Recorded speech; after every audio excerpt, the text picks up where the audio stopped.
My name is Sunny. My name is Sunny. I did not murder him. I did not murder him. Now I'll play. Alright. Oh, by the way, for context, that way I don't get a. What do you mean you did not murder him? What are you talking about? Okay, so for context, hold on, let me fix my shit. For context, why do I look fat as fuck in this? Like, fat ass. For context, that was out of iRobot when Will Smith was doing the interrogation. Anyway, welcome back to another stream. You know what I'm saying? Follow me on Twitch right here at imbruceleroibih. Follow me on TikTok, Instagram, Twitter. The week you have to come kick y'all ass on this planet. I know I do already. Follow me on all those social media platforms at I am Bruce Leroy. TikTok is Bruce Leroy BIH. All right. Now, we are sort of an apology. Saturday, I couldn't stream the college football game. I was fucking around too much in the morning, and that's on me. So, bad time management on my part. Sunday, I wanted to try to post some content. Shit just happened. We will stop stuttering. We will stop stuttering. All right, yeah, but on some real shit. Sunday, I try to create content before, and then this shit. No excuses. We have to do better. We have to make sure we have a week where we're doing the game talks, as well as. Let me get my thoughts together. All right. You want some water? Do you want some water? Answer me. Do you want some water? No, I'm not thirsty. Drink some water. No. Do it. I don't want water. I'm not thirsty. Don't let me ask you again. Drink the water. I can't. No. All right. I'm a fucking fool. Okay, real shit. This week we're gonna do better. This week I'm gonna make a promise to y'all that no matter what happens, we're streaming a Saturday college football game. We will stream an NFL game. Now, next week we play the Detroit Lions, who beat the shit out of the Commanders. So they're gonna be riding on a nice little high. Dan Campbell talked about how he took over the plays, which was nice. You know what I'm saying? Because honestly, I thought Dan Campbell was just good at the players coach. Bring guys together, but he know what he doing with the X and O. That's why he the head coach. So, hey, shout out to Dan Campbell and them boys. We will see him. By the way, I have to show y'all some shit that pissed me the fuck off. And I'm telling you right now, we got some breaking news, too, by the way, over in the NFC East that I would like to have a discussion about real quick. And then I want to talk very briefly about the Raiders and the Broncos, which was probably, we'll table it. Can't even fucking spell. Damn, boy. Shit. Shit. Here we go again. Fully loaded.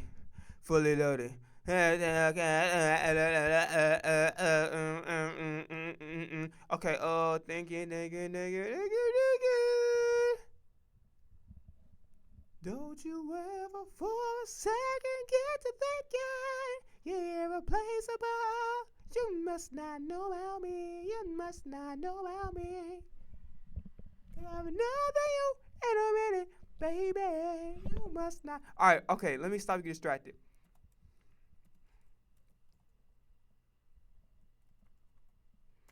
This shit would have had me fucking heated. Look at this shit right here. Hold on, my fault. I'm sorry.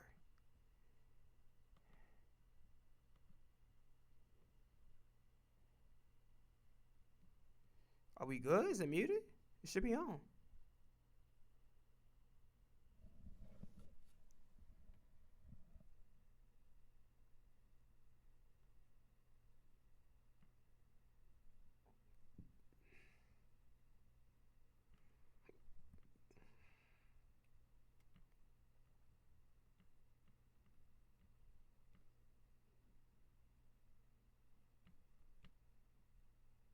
Oh, hold on 1 second.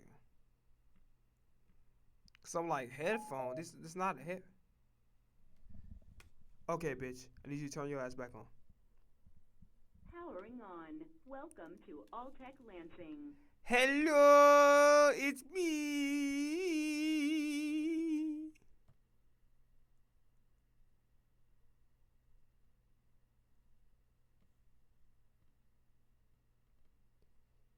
Yes, I want to add the device.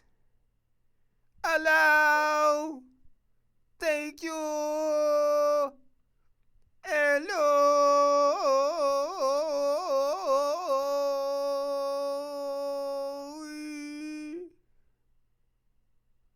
Alright, what the fuck? Whoa.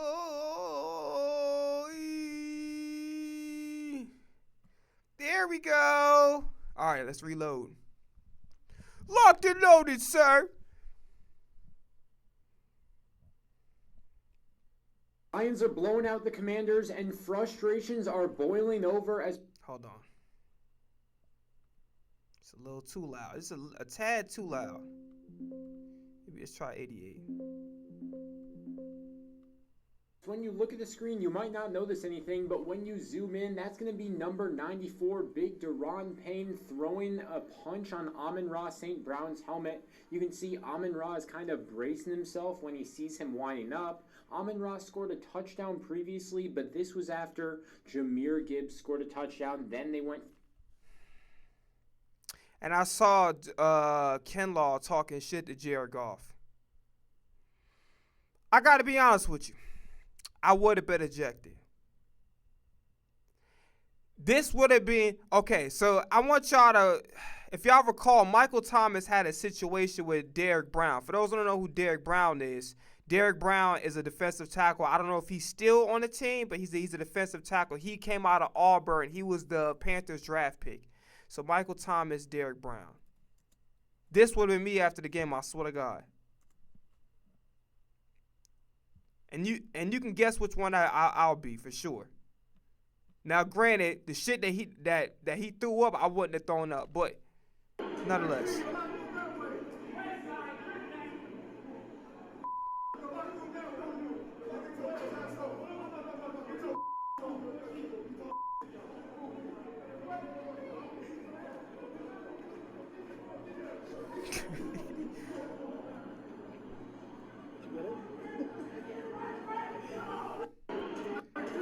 Listen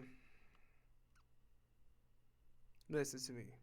Lions are blowing out the Commanders, and frustrations are boiling over. Zoom in, that's going to be number 94. Hold on. Be number 9. You listen to me, and you listen to me good. Okay? This thing on? I'm telling you right now, if I was Amon-Ra, if I couldn't have got my get back on the field, I would have had to see him after the fucking game. I would have did what's the name with TJ, I forgot his last name, start with an H, but y'all know he was a wide receiver for the Bengals when Chad Ochocinco was playing. But I would have did what's the name was talk about how he did with Sean Taylor. I would have had to see that guy after the game. It would have had to happen. We would have had to had what the young boy said, it's going to be very nice to meet you. We wasn't doing no goddamn jersey swaps. Now, there might be some fists going back and forth like a tennis game. You know what I'm saying? But I'm not going to lie to you. Either I would have got my get back on the field, or I would have had to see this. I would have had to see him at the locker room. I would have had to. I would have been like, hey, man, you want a jersey swap? Hey, man, I swear to God, like, hey, man, listen, man, I've always been a big fan of you, bro. I've been a big fan of you. Bitch, I'm writing this shit. Right, like, what they say, writing the kisser? I swear to God, bro. Man, soldier boy. Nah, but on some real shit, I would have had to see number 94, Mr. Payne. Payne would have been in a lot of pain. I would have had to see, bro, in that goddamn locker room, you best motherfucking believe. No way in the hell. Absolutely not. No way. I'm telling you right now. And then, to make matters worse, right? Not even to make matters worse, to bring it another point. If I had seen this happen to my teammates, let's just say I wouldn't be waiting at your locker room unless I saw you. Then we would have to do what we had to do. You know what I'm saying? But I'll tell you this. If I see this happen to my teammate, and I'm sitting right there and I watch it, especially if I rock with that teammate, shit, man. And you can tell everybody, and you can tell everybody, and you can tell everybody, I'm the man, I'm the man, I'm the man. Yes, I am, yes, I am, yes, I am. All right, but no, on some real shit, I would have had to see Mr. Payne after the game. Or preferably right then and there. Because I would have been able to get my phone and get my get back. All right, so let's take ourselves out of this situation for a moment. And by the way, when I'm saying this, I'm not necessarily saying that St. Brown's a punk or anything like that. Because you're in the middle of a game. Maybe you're hoping that the ref saw it. Sometimes when shit happens, you kind of just caught up in that moment of shock and disbelief. So it's so much that goes on. So in no way, shape, or form am I calling St. Brown a punk or insinuating that he is. It's just one situation that, you know, it's a lot that can go on, right? You're thinking about, oh shit, we're in the middle of a game. I can't get ejected because my team needs me. On the other hand, you're thinking about, you know, oh shit, I can't believe this dude really had the fucking gall to go literally throw a fucking punch in the middle of a game because he mad. So objectively speaking, what do I think about the situation? This was a terrible fucking move by Deron Payne. And this just goes to show you as a football team. Like, number one, if I was the head coach and I seen a player do this, and his reasoning for doing this was because of out of frustration because he was losing, if the NFL didn't suspend him for a game, I would have done so. If I was the head coach of the Commanders, I would have suspended Deron Payne for a whole game. Because here's the thing, I'm all for competitiveness. All for it. I'm all for competition. I'm all for physicality. When you start doing extra shit like punching somebody in the face, like we're in a street fight, like we're not in a, like, football games are supposed to be physical. Sometimes there's going to be some pushing and shoving and trash talking. You know what I'm saying? That's going to occur. Once you enter the boundaries of, okay, this is a street fight, you literally try to punch to punch somebody in the face, and it was unprovoked, you're definitely getting suspended. I'm sending a message loud and clear, and I would have chewed, pause what I'm about to say, I would have chewed Deron Payne ass out in that fucking locker room. I'm telling you right now, like, I don't know, you know, whether it was in passing or whether it would have been the very next day during film study or whatever the case may be. I would have chewed his ass out as the head coach because I'm not allowing that bullshit. We are not barbarians. Listen, nobody likes to lose. I get it. But this shit right here, this is sore loser behavior. I'm not with it whatsoever. I would have chewed his ass out 100%. And if the NFL wouldn't have suspended him for a game, I would have suspended him for a game personally. Now, just looking at the situation outside of the parameters of putting myself in it, right? What do I think? This is sore loser activity. Just period, point blank. And it's a sore loser activity. To escalate to the point where you're going out of your way to punch somebody in their face because you're upset because you're losing. That's just, I don't know if I want to put that on a coach. But then again, because at the end of the day, he's still a grown-ass man. And he has to know to keep his goddamn hands to himself. Brian Branch, okay. Juju, you can't sit up there and antagonize the guy. If he didn't want to shake Mahomes' hand, there's a reason for it. Move the fuck on, right? I'm not saying that what Brian Branch necessarily did was right, but in the same breath, I understand. However, in this scenario, there's no excuse because the only thing that was going on was that the Commanders were losing. Nobody provoked you. Nobody did anything disrespectful for you to go throw a punch at somebody. Yeah, so at the end of the day, if I was a head coach, he would have got suspended for a game. And what I think about this overall, this was terrible. This was fucking classless, to say the least. Classless. Like, end of the day, I'm all for physicality. I don't like that little soft-ass flag football shit the NFL has turned into. I don't like it. It's soft as fuck. This little two-hand touch bullshit. But I cannot. I'm not giving the benefit of the doubt when a player does this dumb shit. I'm just not. All right, so now that we're on that wavelength, Brian Dable just got fired, and I'm not going to lie to you. I know what you guys want me to do. You want me to laugh. You want me to laugh because I'm an Eagles fan. Ha, ha, ha, ha, ha, ha. Burrow back to practice, eyes Thanksgiving return. The holidays are all about giving, but at the Ram wrap up the Man, shut the fuck up. up. Shut up, nigga. 0% APR financing for 60 months. Get the strongest Ram 1500 ever. And get it all backed by a 10-year, 100,000. Oh my God, dog. What the fuck are we doing?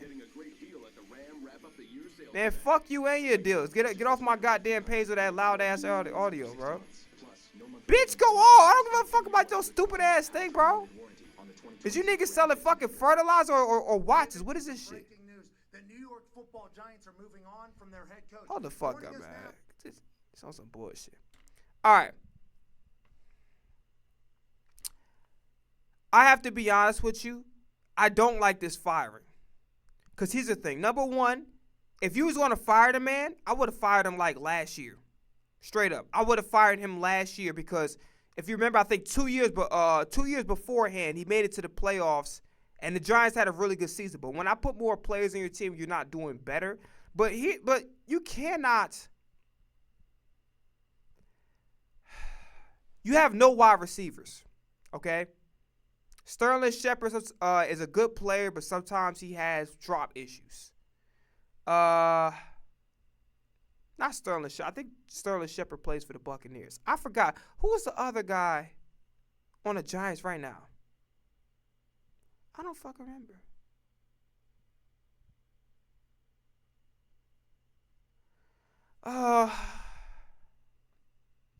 Let's put Giants wide receivers.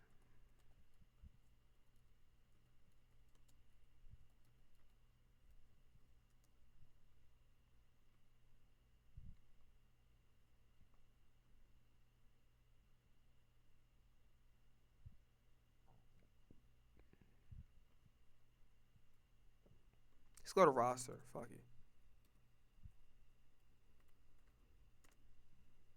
I don't know if it's Sterling Shepard or something else. Why am I not getting ESPN and Pro Reference? Why am I getting all this bullshit? What is this?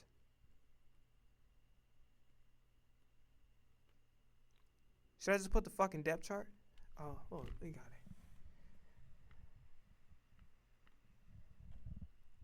No, this is not it. So 2024. Or 2025.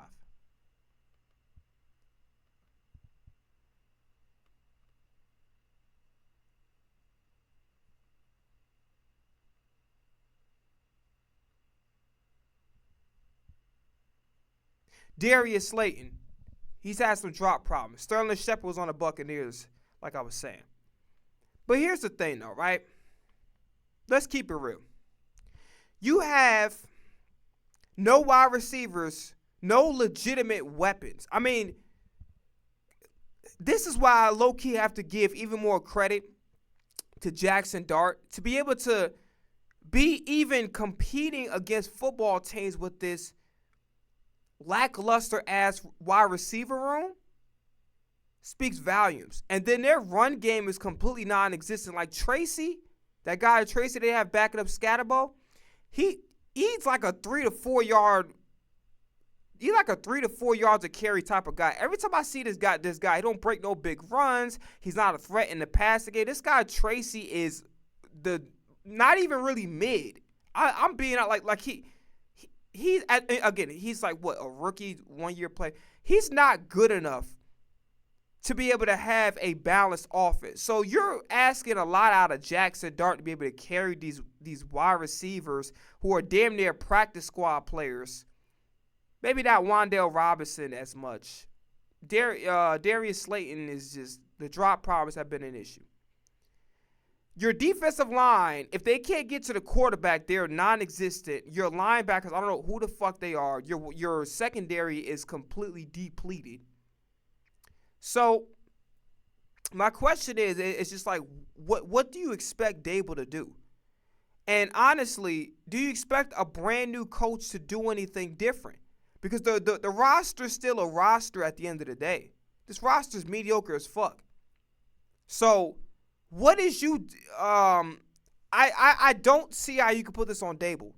And then to make matters worse, your starting quarterback had a concussion. Your starting quarterback had a concussion in Jackson Dart. So explain to me, what the fuck do you expect Dable to do? Now, if you were to say, okay, we're firing him at the end of last season, that makes sense. But you can't fire a head coach when you're missing your electric rookie running back, Cam Scatterbo. Your quarterback had a concussion during the game. Your wide receivers are arguably practice squad players because Malik Neighbors is out for the year. So you have no running attack. You have no wide receivers. Tight end play is mid. Is mid being generous?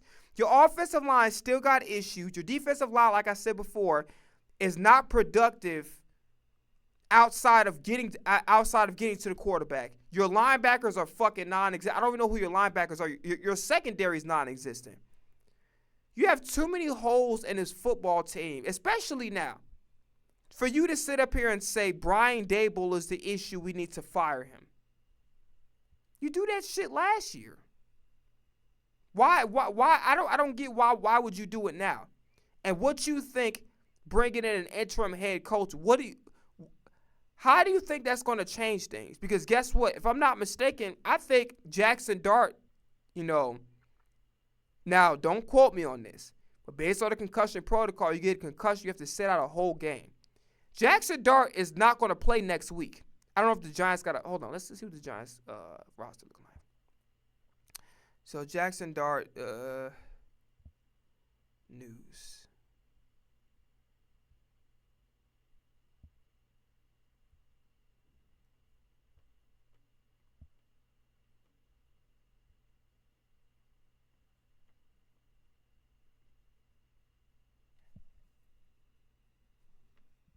Forget about drafted Jackson. I mean, Shador was on the fucking board, but whatever. By the way, shout out to Chauncey Gardner-Johnson. I'm telling you, listen, I'm going to tell you something right now.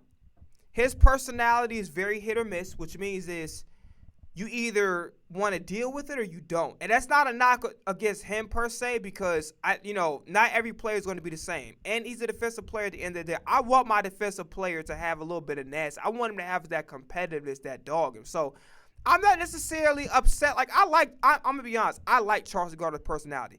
But I do understand that his personality is really not for everybody. And low-key has hindered him from being able to stay on a team. But his talent is undeniable. Like for the Ravens to just release him without even him playing a game. But again, where would you put him? Nickel? Because you got Kyle Hamilton, you got Malachi Starks. You're not going to bench either one of those guys for Chauncey. So Chauncey could fit in the nickel. He could be like a moving piece in the defense. But he's a good player. So for the Texans to just move on. And also, from what I've heard, the Texans wanted Chauncey Gardner-Johnson wanted the role that they had Jalen Petrie. Y'all know who the fuck I'm talking about. Petrie has the role, allegedly from what I've heard, Petrie has the role that Chauncey Gardner-Johnson wanted. Okay. Yeah, so that's it. I don't like this firing because you really have to ask yourself, What the fuck do you expect any head coach to do in a situation where you don't have a running back? You don't have no running. Your running game sucks. Your O-line sucks. Your defense, if they can't get to the quarterback, if the D-line can't get to the quarterback, they're fucking useless. Your quarterback had a concussion. You have no wide receivers. You have no running game. Your tight ends being mid is really nice. What the fuck do you expect the man to do? What do you expect any head coach to do? Nigga, you can bring fucking Nick Saban or goddamn John Madden, and it still wouldn't change a thing. All right? So we're moving on from that. Let's briefly talk about the Denver Broncos and I'm about to say Oakland Raiders. The Las Vegas Raiders. The worst fucking game in the whole NFL. Like, out of all the games that have taken place in the NFL through, like, what, week 10 that we're in right now? This is by far the worst fucking week. Like, I'm sorry, my fault. I apologize. Not the worst week. The Broncos and Raiders game was the worst fucking game. The Broncos punter is ass. Is ass. He did a little better in the second half, but the Broncos punter is ass. Their special teams is inconsistent and they're ass. Bo Nix, again, the weapons ain't nothing crazy, but we got to make a decision here. Bo Nix, you either want to be good or not. Sean Payton's play calling is highly questionable. The run game, I don't know what's going on. Do they want to run the ball? Do they not want to run the ball? And they're what's that other guy named? RJ Harvey? I think that's the guy's name is. What are they? Yeah, RJ Harvey is just, he's okay. He's all right. Like, I'm not. Dobbins is good. Dobbins is definitely a good player. I'm not really worried about him. Cortland Sutton, I don't know if he was playing or not. Matter of fact, let me see something, because I don't remember seeing Cortland Sutton at all.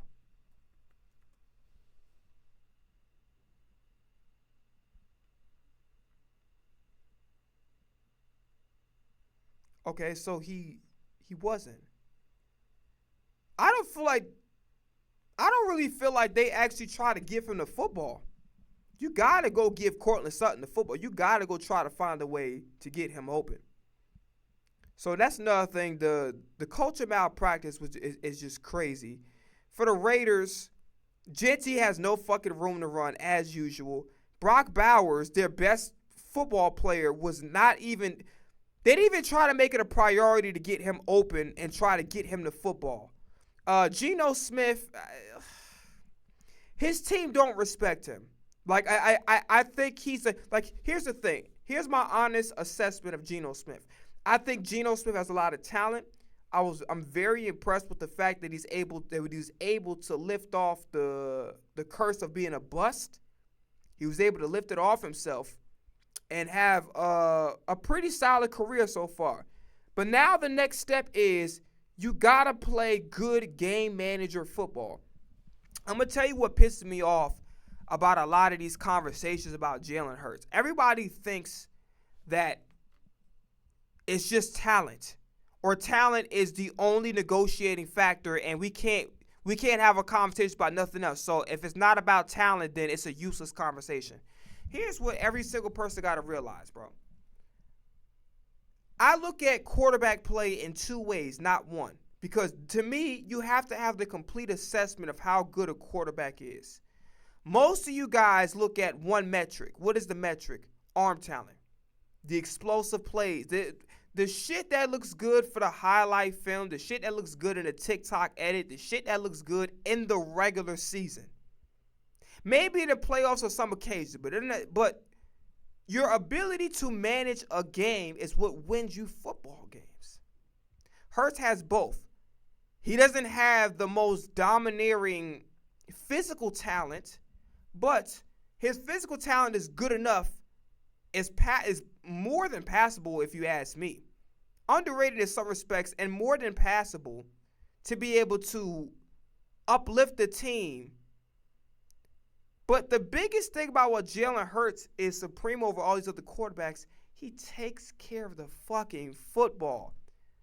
I looked at Matthew Stafford yesterday, and I don't want to try to jump the gun, but Stafford is amazing. I think what he's doing He's actually playing better than what I expected, and he's okay. Matter of fact, let me table that for the 49ers conference. Let me table it. So, talent is 50%. A lot of you guys think of it as 100% of how you truly evaluate a quarterback, and that is incorrect. It's a twofold thing. A lot of quarterbacks, what they're missing is being a great game manager. And that is why Brady was always ahead of everybody else. It wasn't because he was like the most physically talented. He had enough talent to be able to carry him on. Matter of fact, come on now. Brady, just like Jalen Hurts, had enough time. Let's even keep it a stack. Brady didn't really get his numbers until 2006. Brady didn't enter the elite quarterback category until 2005, 2006-ish.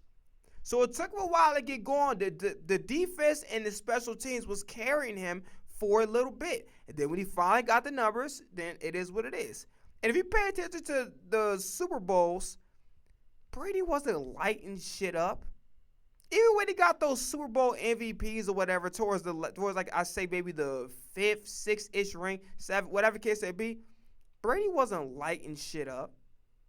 Brady was played by death by 1,000 cuts. And that's why he won. Because he didn't mind, okay, in order to win this football game, we got to go get this running back 30 carries. We got to get this running back 25 carries. We got to play through the defense and running the football. And he was okay with that. He was okay with that. So, a lot of you guys get caught up in the flashy plays, the big arms, I'm throwing it anywhere and everywhere. That's why, by the way, I'm going to tell y'all something right now. I said this before, and I'm going to say it again.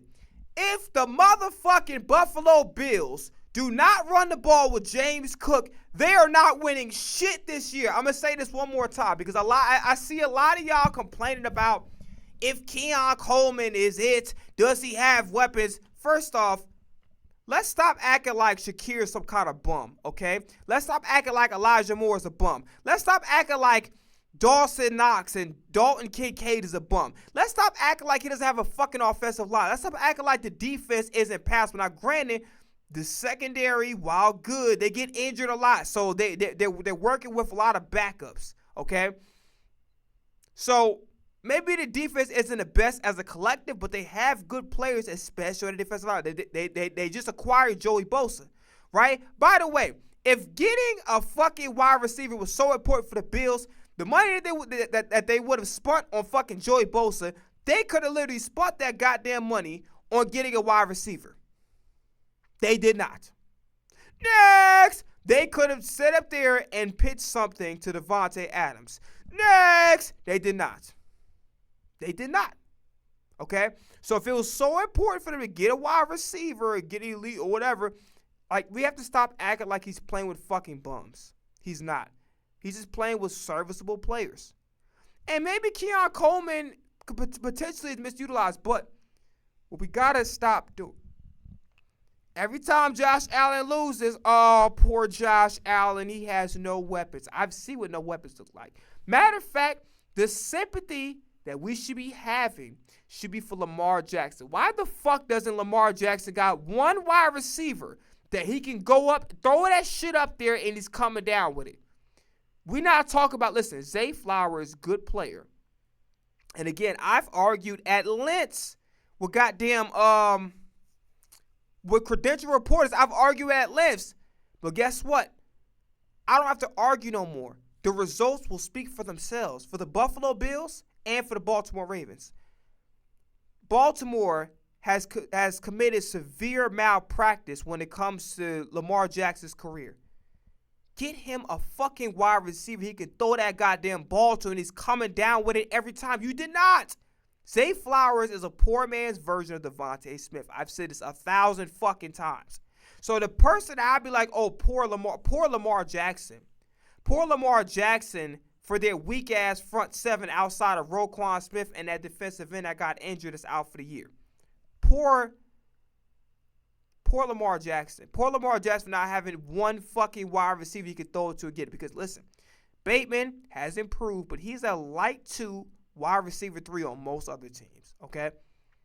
And then Likely and Andrews, very good players, top 10 caliber tight ends. But again, you need a wide fucking receiver, bro. You need a wide receiver he could throw that ball up to, and he's coming down with it. That's the reality situation. And for the Bills, going back to my point, if the Bills refuse to lower their ego and stop trying to impress them glazing ass niggas over at goddamn First Take and ESPN and Get Up and all that shit, if they stop fucking trying to appease these niggas that cannot hop off, that refuse to hop off Josh Allen's dick, right? These motherfuckers all over him more than Haley Steinfeld. Like, it's crazy. They're competing with her for Josh Allen's attention. Mind you, grown-ass men, by the way. But let's look at it like this. If the Bills do not concede and the Bills do not understand that, because here's the thing, right? Jim Kelly, who do he have behind him? Thurman Thomas! Now, I'm not saying James Cook is a Thurman Thomas, right? It's still early in his career. But James Cook is a top 10 running back in this league. What do you think? And everybody's like, oh, man, they got a good one. They actually almost lost the fucking game. They almost lost the goddamn game. They was this close to losing this goddamn game. Because what did the Bills do in that second half in that Chiefs game? They went away from the run. So I'm going to say this one more fucking time. And I don't give a fuck if Bills Mafia, you know what I'm saying, whether, like, whatever the case may be, Bills thugs, Bills, like, henchmen, I don't care what the fuck you call yourself, Bills wet bandits. Let me tell y'all something.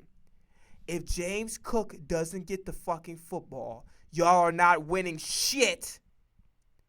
You can sit up there and bitch and complain about Josh Allen's wide receivers all the fuck you want. If the Bills do not lower their ego and their pride about making Josh Allen look like fucking Superman all day, they will not win shit. You will get the exact results. Do well in the regular season, get up, get First Take to start glazing the fuck out you. And then when the playoffs come, the boogeyman, my goat, Bat, will beat your ass. And you guys will be having a nice early exit. Make sure you don't run into the goddamn fire extinguisher while you're at it. You guys be having a nice early trip to fucking Cancun. And January, February, whenever the motherfucking AFC Championship is going to occur. So you're going to do well in the regular season, get to the conference championship, and you're going to lose to the boogeyman. By the way, don't get overly hyped about the regular season win. Mahomes don't play like that on a regular basis. He not my favorite player of all time for no reason now. So I best be warning you, if the Buffalo Bills don't concede to their fucking, if Sean McDermott doesn't hop off the Eagles' dick and stop worrying about the fucking thing that he utilizes for his own goddamn team, but isn't as great at it, and he's fucking mad. If he worries more about the Eagles and everything else, he better hand that motherfucking ball off to James Cook. 13 carries for a guy that literally won you the football game.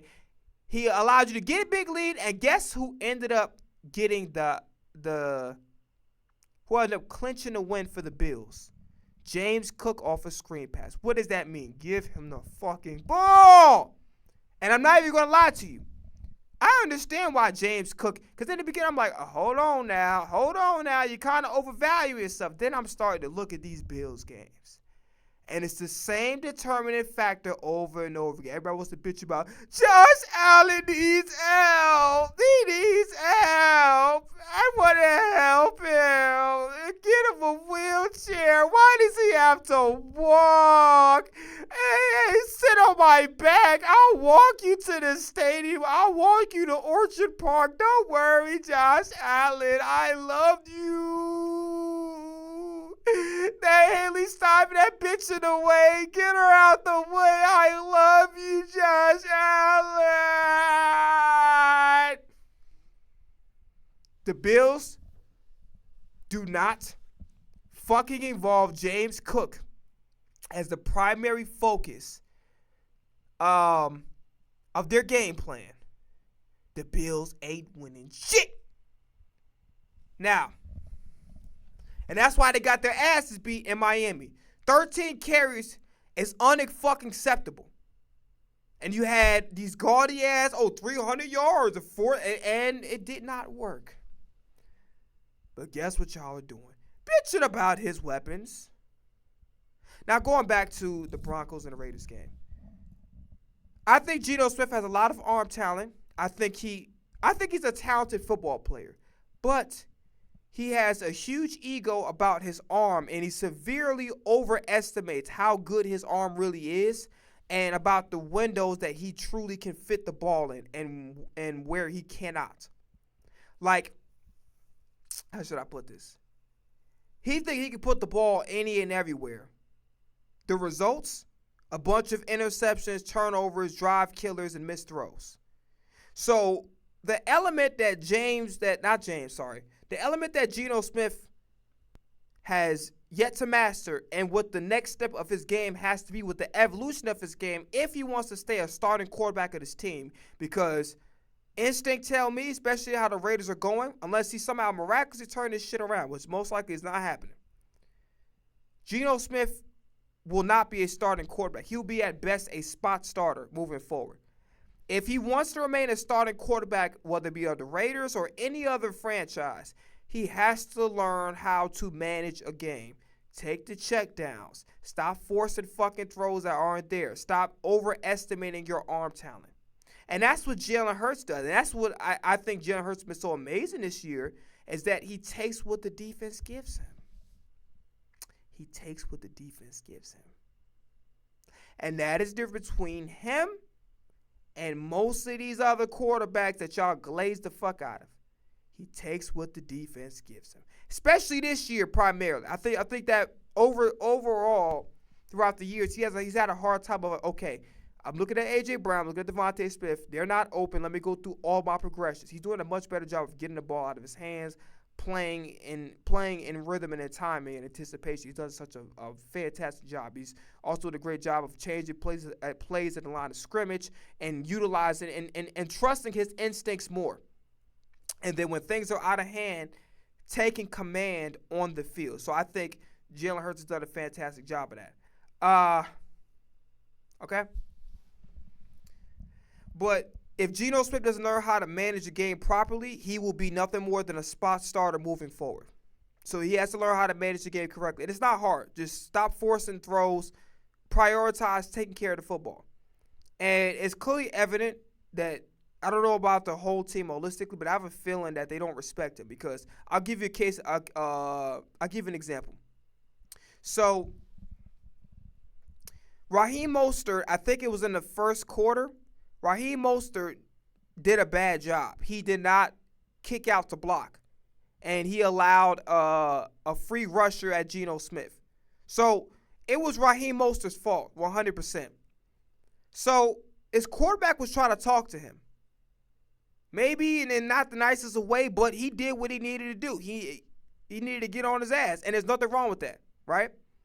This was Raheem Mostert. Raheem Mostert was like that one badass kid that be in the classroom that, like, when the teacher be scolding him, and then, like, the kid started to get the kid with the behavior problem started to get unruly. So then you got to call security and then a school resource officer and shit.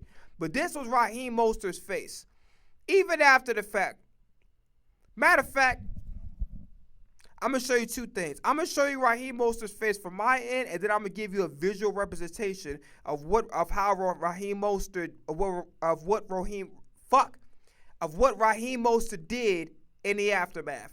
So Geno Smith chewing him out, and rightfully so, because Raheem Mostert fucked up. You can't go inside. You got to go take the rusher that's coming off the edge. So that he fucked up on that.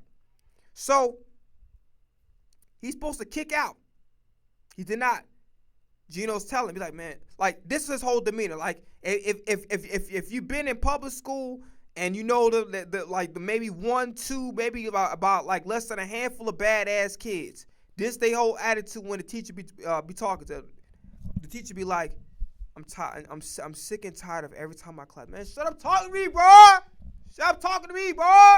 Shut your ass up, man. I ain't trying to hear you, bro. Fuck, man.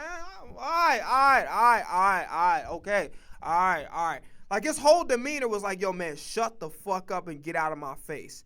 And this was his demeanor. So Geno Smith went up to him, which I would have never done. If Geno Smith, you got to stand on business. And I think part of the demeanor, the reason why certain I can't speak for the collective, but maybe certain members of the team feel the way they do because Geno Smith is not played up to par.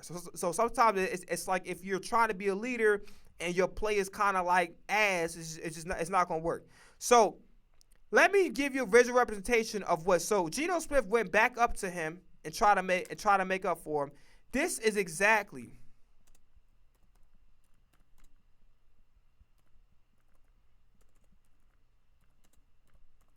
what Raheem Mostert did. This was his whole. I can't spell Tupac.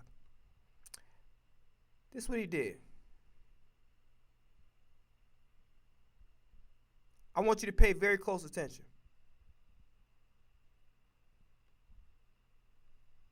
If I'm lying, I'm flying. By the way, Max B home, y'all. Max B home, y'all. That shit look nasty as hell, I ain't gonna lie. That look like some shit that you whip, like, everybody that's struggling been through it, y'all know. You know how I be no food in the motherfucking refrigerator and shit? So you start, like, that's how you know you really hungry, when you start putting some random bullshit together. Like, you'll put, like, sausages and spaghetti sauce. Like, you got, like, random spurts and shit. Like okay, I got cheese, I got bread, I got maybe some turkey meat, and you start whipping some bullshit together. That's how you know you ain't got no goddamn food in the house.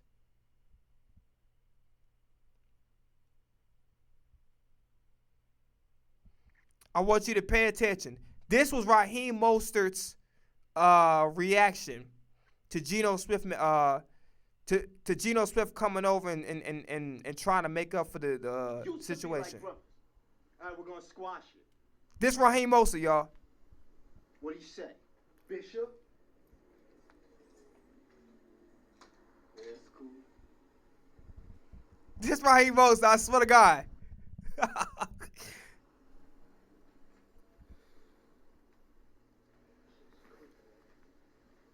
This Raheem Mostert. Yo, look at my Pac's face was Raheem Mostert's response to Geno Smith trying to come up to him and make up for like the little disagreement. Which again, as a leader, you gotta get on your guys, and that was reasonable because Raheem Mostert did fuck up. But in the same breath, it is what it is. All right, so I would like to move on. So I did not watch a lick of college football the previous week, but I did watch. I was able to catch one game. That was the Alabama LSU game. Man, LSU is a shit show, to say the least. Newsom Meyer is overrated. I don't get how the fuck, because I gotta be honest. I'm looking at guys like Mendoza, and listen, credit to him, because it's not easy to be able to compete. And mind you, the Big Ten has expanded to include the Pac-12 in there, so that low key makes what Indiana's doing even more impressive. Because it's not just you're facing Big Ten opponents. You're low-key you're not even low-key. You're facing Pac-12 opponents. So the level of competition has increased for Indiana. So that makes what they're doing and the run that they're going on my alma mater, not Oklahoma. I'm just weird because I like the fucking jacket.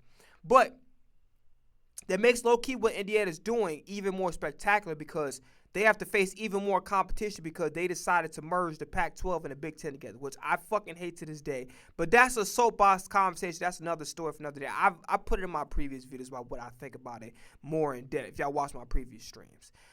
Anywho, I'm looking at these quarterbacks that they're hyping up. Mendoza, Dante Moore, Ty Smith, Ty Simpson, who I think has been absolutely phenomenal. Like, Florida State, I thought that his arm talent was amazing. I just think for him, it was about decision making. I watched. I'm like, the arm talent is there. Just make good decisions with the football. And post that Florida State game, it's been a complete 180 for Ty Simpson. Like, Ty Simpson is playing out of his freaking mind. Like, we talk about the poise that he has during tough games. So I'll say this: out of everybody, I feel like I got the most. I have the most. How should I put this? I got the most hope in Ty Simpson because I've seen what he does when his back against the wall, right? So Ty Simpson was pretty freaking incredible as always. Multiple guys got involved for sure. Matter of fact, let me pull this up because I'm not gonna remember the names like off rip. Let me pull this up.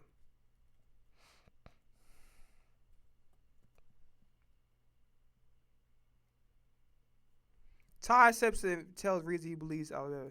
No, it's just not good enough. That's it, and that's fine.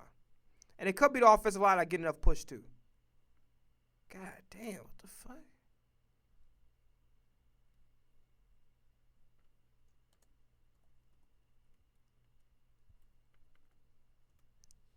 Where's the goddamn, what's the name? You know how they had to, hold on. Put Alabama, LSU football.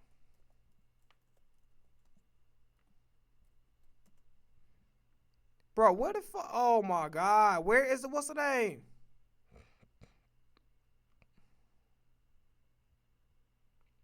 Damn, this nigga going out like fucking, like the white Nino Brown. He said, I'm putting the whole system on trial. Brian Kelly wants $54 million. He said, bitch, if you gonna force me off this team. See, this is why. This is why you pay coaches when they actually do something. This buyout rule is fucking stupid. You guys want to, like, some of y'all have the nerve to bitch and complain about players getting money that they earn, right? That they actually have to go out and earn by actually proving their worth. But you guys are not up in arms about this little dumbass buyout rule with the coaches. So clearly, if y'all can see the screen, he wants $54 million and he threatened legal action. Yo, this nigga don't give a fuck. Mind you, this nigga probably had millions in the bank, because if I'm not mistaken, he was a Notre Dame coach before. So he ain't broke. You know what I'm saying? And I think he is getting somewhat of a salary. But college, all these NCAA Division I programs, I need y'all to listen carefully. Y'all need to figure out a better way to make these fucking coaches earn their paycheck. Like, I'm not gonna lie to you, that Indiana coach, as a person, he kind of not my cup of tea. He a little strange for my taste. Pause. His personality, but he's a hell of a coach. To turn that fucking Indiana program around to where they're number 2 in the country is insane. Insane. And again, considering the fact that the Pac-12 has merged with the Big Ten, makes what he's doing even more impressive. So that's a guy, that guy that coaches Indiana, that's a guy I would pay a bunch of money to, and then fuck it, if it don't work out, then we do a buyout. I don't do a buyout with fucking Brian Kelly. What the hell does Brian Kelly done? What has Brian Kelly done or accomplished that we should sit up here and say we should pay him so much fucking money that, what has he done? He's not an Urban Meyer. He's not a Pete Carroll. Like, I'm not putting him in those kind of, like, he's not that guy that used to coach the Cow. He's not a Barry Switzer. I'm not putting this nigga, hell no. Absolutely the fuck not. Who the fuck paid this guy like tens of millions of dollars for what? What did he do in Notre Dame that he has not done so far at LSU? He's done nothing. Matter of fact, the fucking new coach for Notre Dame has done more for that school than Brian Kelly has his whole goddamn career in college. What are we talking about? But yeah, LSU is a complete shit show. And one thing that really pissed me off, and again, this is a common theme that I'm seeing that's going on in the NCAA. Why the fuck are they not running the football, right? So you decided to start your true freshman Barry, right?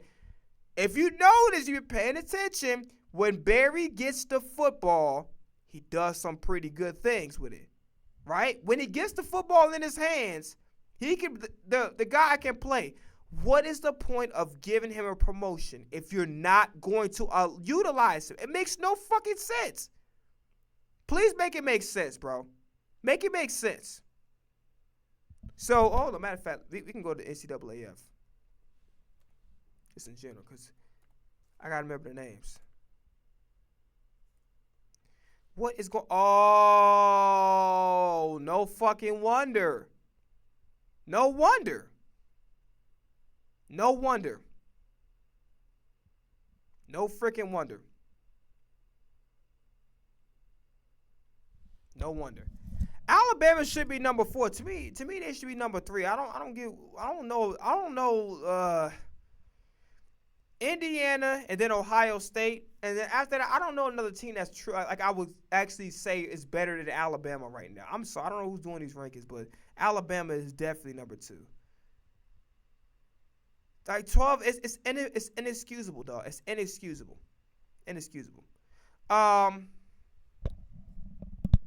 The defense actually played pretty good. I feel like Ty Simpson got a little bit too trigger happy. And that's also with the culture too, because you're kind of caught between a rock and a hard place, in my opinion. For Alabama, the run game has been struggling all year. You guys can barely get like 4 yards a carry, and that's just being generous. Look at Alabama's running backs. These are horrible fucking numbers. But then again, I feel like that in this type of game, having your quarterback throw 35 times when you have I don't like that. Like, they definitely should get more carries, but your running backs are not playing well. Like, they're not posing enough of a threat to the opposing defense to make you consider to say, okay, let's not try to be one-dimensional. Let's make an effort to run the football. They're not giving you much reason to do so. And again, I'm not putting 100% of the blame on the running backs per se, because it could be the offensive line, it could be the scheme, it could be coaching, it could be things like that, right? Because the running back is a twofold thing. One is, do they have the ability? Their abilities is somewhat in the middle. They're barely okay to okay. They're so-so. On the flip side, the offensive line gotta make holes for the running back to throw to. So it could be the run blocking isn't necessarily as good as it notably has been in previous year, which is crazy because we're talking about Alabama. Alabama gets all the fucking recruits every year anyway, and they got Caden Proctor. So that's a little weird within itself. But Barry needs to get the fucking football in his hands. And there's multiple ways to do it. And I don't like the route tree.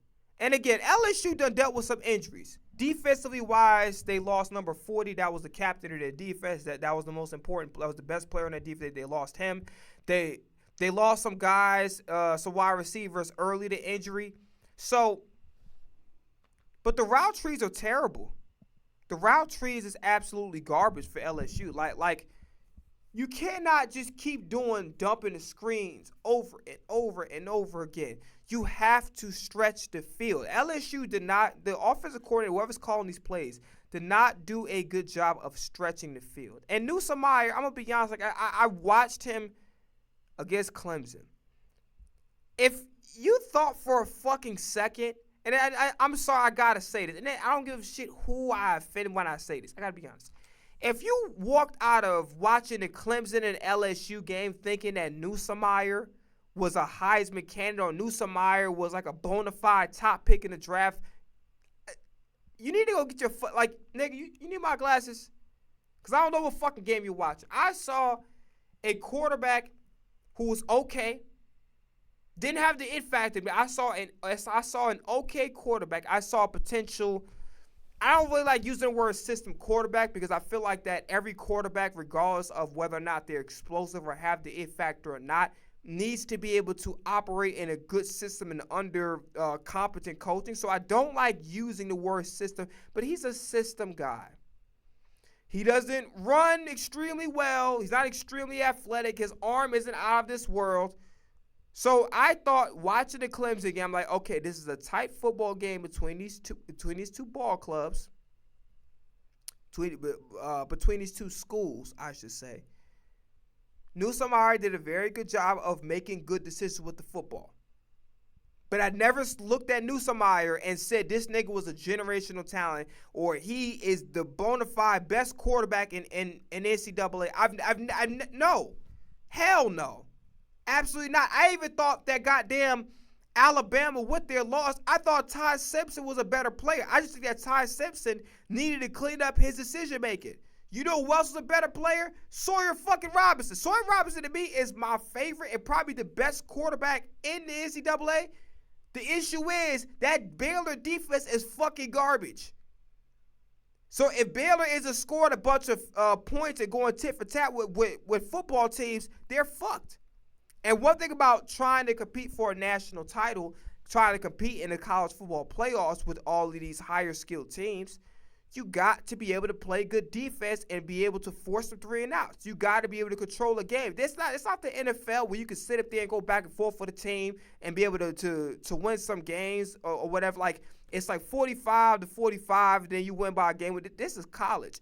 In college, you got to have a competent defense to be able to play with these higher end schools, with these schools that are that are in contention, especially on paper, to be able to compete for a national title.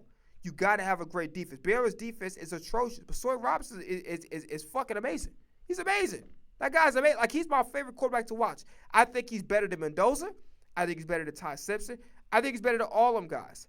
Now, Ty Simpson, again, he has showed me a lot. I'm very impressed and very proud to watch how he's been playing through tough games. They made George look bad for a hot minute. Now, Kirby Smart is Kirby Smart. So he had his defense play even harder the second half, almost could have had a comeback, right? So, the tight end got some, I feel like the tight end got involved. I'm looking at the wrong. Yeah, I feel like the tight end was very much involved. Yeah. So Brooks and Bernard definitely got the majority of the reception. They really didn't target Ryan Williams a lot. And to be honest with you, this is a hot take for some of y'all, but I got to keep it real. Ryan Williams is not the best wide receiver on Alabama. It's Jeremy Bernard. Jeremy Bernard is the best wide receiver. Now, you could say that has something to do with the outside noise. Now, because sometimes when you don't have as much pressure from the outside calling you a generational talent, bona fide NFL prospect, sometimes you're able to play more free than a player who has those expectations. A player can sit up there, go on the podium and lie and say they don't listen to the noise. But everybody listens to the outside noise, especially if you got a social media and how these young kids be on it. Hell yeah, you listen to that outside noise. So, for me, I feel like that Bernard is the best player of the team. But again, if the media attention starts going to Bernard the same way Ryan Williams died, the same way guy like Jeremiah, it's the same way that dude Malachi from Miami, that dude I think named Chris Evans or whatever, from his last name probably ain't Evans, but that Chris guy from Louisville, this USC guy, if the attention is on Bernard the same way it is on Ryan Williams, I have to question, would Bernard play the same way? It's the truth. By the way, Ryan Williams lost in my goddamn parlay, and so did Jamarian Miller. Because I betted he'd get in the end zone once. He did not. I also betted that Ryan Williams would get 65 yards. He did not even do that. So I think for Ty Simpson, I think he has all the tools to be a very, very good quarterback. What I think is a question mark, and this is a hypothetical because we don't know until he gets on a football team. When you play in the NFL, right, because here's the thing. I don't think Ty Simpson is a better quarterback than Cam Ward. And you see what's going on with Cam Ward. Cam Ward is struggling. Not entirely his fault, but he's struggling. He's not playing stellar. Again, that Titans organization is a fucking, like, Literally, I swear to God, the fucking owner did not even want to accept the call to deal out a Pollard. So you're going to let Pollard sit there, fuck up his career on a team that's going absolutely nowhere. The Patriots are in playoff contention, could give you at least a third-round pick, which is a good starting point. That's something to build off of so you can fucking hook your quarterback up with some weapons. You know what this old-ass fucking Judge Judy bum-ass cousin did, bro? She didn't even pick up the goddamn phone. That nigga didn't tell you to go trade A.J. Brown. At the end of the day, maybe he didn't leave on the best of terms, but he was a damn good coach. And fucking Ryan Tannehill would have played at his ceiling, which I thought his ceiling was like a 85 to 87 out of 100. He would have played in that realm, maybe an 88 or 89 in the big games. The Titans probably could have got to a couple conference championships. But they did it because the defense was outstanding. He's a great coach. He did his job. You can't get so you're telling me that you need draft picks. You're letting a good player sit on your fucking team and rot because you're getting in your feelings, you're getting in your ego. What are we doing here? So you're allowing your emotional ass. By the way, speaking of emotional asses, Jerry has decided to include a poison pill in the contract. Little to his dumb ass know, it doesn't even fucking matter because I don't even want Michael Parsons on his team. I didn't even want him to begin with.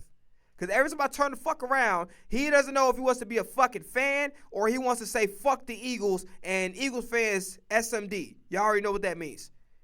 I'm confused half the time by Michael Parsons. I don't want him on his goddamn team. I'm happy he doesn't have. So they basically said that through 2028, through the extension that he's on the Green Bay Packers, he cannot get traded to the Eagles. If the event happens where he gets traded to the Philadelphia Eagles in 2027, the Packers would have to forfeit the Cowboys a first-round pick. Now, I'm going to be honest with you. I know y'all want me to be mad. Not only do I find this funny, I like it. That's how a rivalry's supposed to go. I don't fuck with you. You don't fuck with me. Now, granted, we all had to band together when, Scatterball got hurt and Jay Dales got hurt. So, like, outside of the game, we all human. We we come together when we need to. But in terms of this rivalry, yeah, I don't fuck with you. You don't fuck with me. I like that. I can't get mad at Jerry for that. But here's where it doesn't really matter. 2028, what? Mike Parsons going to be in his 30s? We don't know how much juice he's going to have left in the tank. We don't know. And again, every fucking time I turn around, Michael Parsons finally will get his wish. All this shit he's going to be talking to, I have to prove it today, Monday. But listen, I'm going to keep it real with you. I didn't want him on the fucking team anyway. And we're really set. Where's the room? We go draft a player next year. We could draft an edge rusher. We have players in peace. We have players in place to go make plays. Your secondary fucking sucks. Your D-line, particularly edge rushers with the departure of DeMarcus Lawrence, fucking trash. Your linebackers fucking suck. Your O-line is all right. Could be better, but they're all right. I see the progress. But you have so many holes in your team they're worried about if the fucking Green Bay Packers are to give us Michael Parsons. I promise you, Mr. Jones, it is not that serious. Now, Ty Simpson, the next step for him is, I don't think he's a better player than Cam Ward. So my question then with Ty Smith, and again, this is all hypothetical. It's not really like anything indicting or anything like that. But I have to ask, if you take away the weapons, because Alabama got all these recruits and all this help. If you take away the help and you just leave him to the bare bones of a mediocre, what you would consider a mediocre NFL franchise, would he be able to lead the franchise the same way as he's doing this Alabama team with all of these weapons? Now, granted, in his defense, that run game sucks. So in a way, Alabama has to be one-dimensional. So that actually adds value to his draft stock, if you ask me. But for Ty Simpson, The question I would have to ask for him is if you take all those resources away, as far as like having the skill players, right, and he has to play for a mediocre franchise, because I don't look at a quarterback right now and say, oh, he's the first guy off the board. I don't look at Mendoza and say, oh, he got to be the first guy off the board. I just don't. I don't think any of these quarterbacks, like, maybe I'm spoiled because I came from Jameis Winston. I came from EJMA. I came from Cam Newton, even though he's out of his fucking mind talking shit about Jalen Hurts and then flip-flop. One minute he cool, one minute he not. And it's like, I don't. Cam Newton was that guy. Like, very good NFL career, outstanding college career. Great football career overall. That you know, talk all you want about his shitty ass takes about the Eagles and his garbage ass takes about Jalen Hurts. You could take all that away. As a football player, there's a lot of motherfuckers that would kill to have a career like him. I'm just saying. But nonetheless, I came from Jameis Winston. I came from Deshaun Watson. I came from Trevor Lawrence. I came from Joe Burrow, LSU. I came from watching good. I came from fucking AJ McCarron. So maybe I'm a little bit spoiled. But I look at these guys. I came from, listen, I call him Marcus Mariota older, and he came on the Eagles, so I didn't think he was any good. Whatever. But Mariota on Oregon was special. I came from RG3. What was that other dude named? Devin Garner. I came from Braxton Miller. I came from JT Barrett. I don't look at any quarterback in his class and say those guys are better than. I came from Dwayne Haskins. I came from Justin Fields. Bro, I came from, come on now. Justin Herbert, like Aaron Murray from Georgia. I came from a lot of elite quarterback play. Like, the generation that I grew up on a lot of elite quarterback play coming out of college. The standard. I don't look at any of those guys, and I can't say they're better than any of those guys that I mentioned. That's the truth. I don't think any quarterback in this class is a better player than Terrell Pryor, Mariota, RG3. Andrew Luck. I don't look at any of those guys and would even put them in the same category.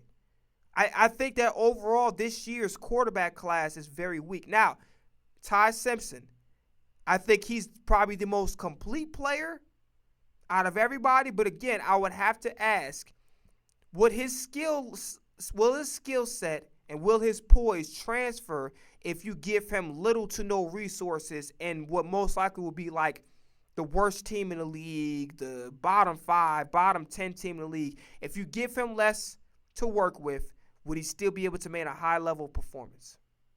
That would be the question that I would have for drafting Ty Simpson. While I would be low-key hesitant to be able to say, okay, he's the bona fide first quarterback off the board, or he's the bona fide first pick of the draft.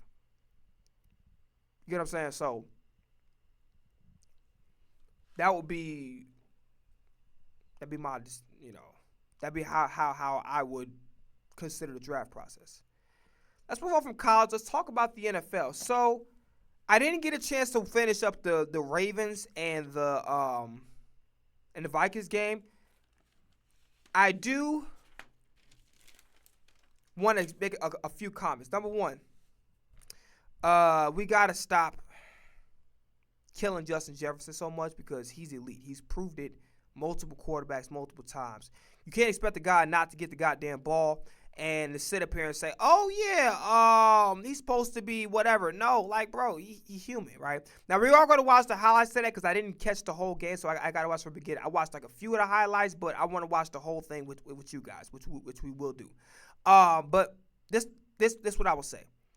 So, as far as Lamar Jackson's concerned, I thought he was going to light this fucking defense up. I mean, he's come back healthy. He got all his weapons. I thought he was going to light him up. And listen, we got to have a serious conversation about Derrick Henry. Because to drop off in that year, I know what you're going to say. Well, so does Saquon Barkley. No, if you look at Saquon Barkley, the fucking ability has not changed. Henry goes and fumbling in a couple of crucial moments. Not just one game, but a couple of them. He's not as explosive. He's not as dominant. And again, it could be to the fact that they're not running the ball enough for it. But I don't look at Derrick Henry and say he's as dominant of a player as he once was in 2024. I just don't. I look at Saquon. Saquon the same player to me. Like, if you really watch his movements, because the yardage and shit is going to fool you. By the way, he had a fantastic game the last game, so I'm not taking nothing away from him. But what I am saying is this. You look at Saquon Barkley, and Saquon is like, oh, yeah, you know, he has the it factor is still there with him. The it factor, I don't see Derrick Henry has the it factor, bro. Like, all right, let's go look at these stats real quick. I don't see the it factor with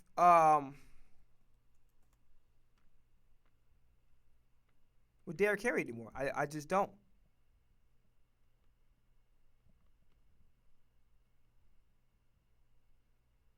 This is fucking crazy. 20 carries for 75 yards. I don't get it. He's just not the same player. And it's just like, by the way, shout out to my guy Chase Colburn. One dream and wish that I really want to have. I really want to debate that kid, because that's, when I tell you this motherfucker, he knows football. That kid knows football. He knows sports, period, but he knows his football. I want to be able, my dream wish is to be able to have like one, like whether it be like a Twitch thing, IG Live, where we could debate sports. Like, I don't know if I'd be able to debate him on basketball. I think he'll whoop my ass in that, because I don't really watch basketball like that. I haven't watched basketball like that in like 3 years. But I would love to debate some NFL, talk about some college. I think that would be my dream, low key, is to debate that kid, because I'm telling you right now, he is when it comes to being an analyst and analyzing sports, he's a generational talent. And it's funny as hell how he was the voice of reason. All you Ravens fans going crazy, and y'all was saying, "Oh, why didn't they get an defensive line? What happened? We got guys to do." Like, let's be very careful, okay? Let's look at the pool of where to choose from, right? Where you have to ask yourself, do you think, is Jalen Phillips to you worth a third-round pick, okay? And if Jalen Phillips is worth a third-round pick, I now have to ask you the question of, do you plan on re-signing him? So after this year, he works out for your team and he does well, do you have the capital to be able to re-sign him to a long-term contract? Okay? So let's get rid of Jalen Phillips. Myles Garrett is not fucking happening. The Browns would be fucking stupid to literally sit up there and give, even if you were willing to trade 3 first-round picks, right? Let's just say that was the price for him. You have to be pretty fucking stupid to sit up here and think that the Browns would be dumb enough to wipe away any chance they have at winning the AFC North, which they have fucking none. But, you know, shit happens sometimes. It'd be pretty stupid of you to really think in your head that the Browns would be that fucking dumb, knowing what happened with the Saquon thing, knowing what happened with A.J. Brown. Looking at the Eagles' prime example.